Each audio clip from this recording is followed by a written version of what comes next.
ವಿರೋಧ ಪಕ್ಷದವರು ಹೇಳ್ತಾರೆ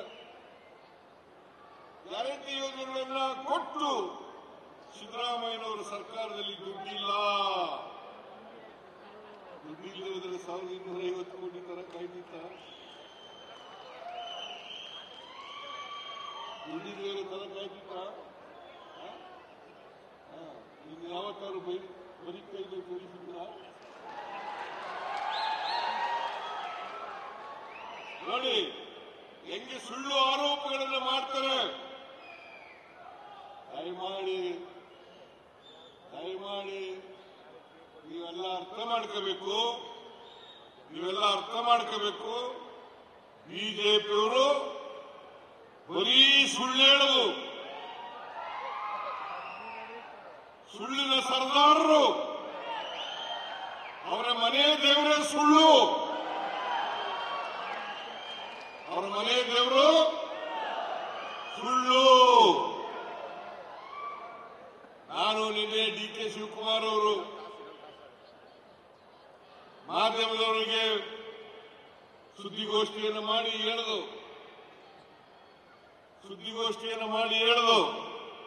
ಇವತ್ತೇನಾದರೂ ಕೇಂದ್ರದಲ್ಲಿ ಅಧಿಕಾರಕ್ಕೆ ಬಂದಿದ್ರೆ, ರಾಜ್ಯಗಳಲ್ಲಿ ಅಧಿಕಾರಕ್ಕೆ ಬಂದಿದ್ರೆ ಮತಗಳ ತರ ಮಾಡಿ ಅಧಿಕಾರಕ್ಕೆ ಬಂದಿರೋದು ಅವರಿಗೆ ಮಾನ ಮರ್ಯಾದೆ ಏನೂ ಇಲ್ಲ. ಒಂದು ವೇಳೆ ಮಾನ ಮರ್ಯಾದೆ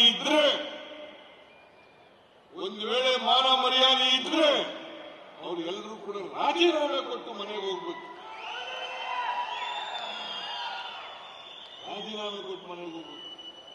ನಾಚಿಕೆ ಇಲ್ಲ ಅವರಿಗೆ. ಬಂಡ್ರು, ಶತಬಂಡ್ರು.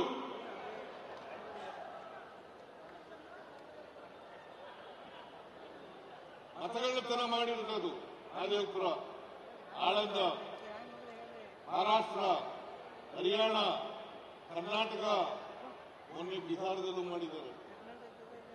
ದಿಲ್ಲಿನಲ್ಲಿ ವೋಟ್ ಮಾಡಿರ್ತಕ್ಕಂಥವರು ಬಿಹಾರದಲ್ಲೂ ವೋಟ್ ಮಾಡಿದ್ದಾರೆ. ಯಾರು ಅರ್ಹರಲ್ವೋ ಅವನ್ನೆಲ್ಲ ತಗೊಂಡು ಮತದಾರ ಪಟ್ಟಿಯಲ್ಲಿ ಸೇರಿಸಿದ್ದಾರೆ. ಮಹದೇವಪುರ, ಬೆಂಗಳೂರು ನಗರದಲ್ಲಿ ಒಂದೇ ರೂಮ್ನಲ್ಲಿ, ಒಂದೇ ಮನೆಯಲ್ಲಿ 80 ವೋಟ್ ಇರಕ್ಕೆ ಸಾಧ್ಯನಾ?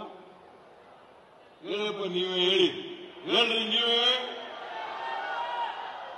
80 ವೋಟು ಒಂದೇ ಮನೆಯಲ್ಲಿ. ಈ ಬಿಜೆಪಿಯವರಿಗೆ ಅಧಿಕಾರ ಬಿಟ್ಟಿರಕ್ಕೆ ಸಾಧ್ಯನೇ ಇಲ್ಲ. ಈ ಮೀನಿದೆಯಲ್ಲ, ಕೆರೆಯಿಂದ ಹೊರಗಡೆ ಹಾಕ್ತಿದ್ರೆ ಹೆಂಗ ಒದ್ದಾಡ್ತದೆ, ಹಂಗೆ ಒದ್ದಾಡ್ತಾವ್ರೆ.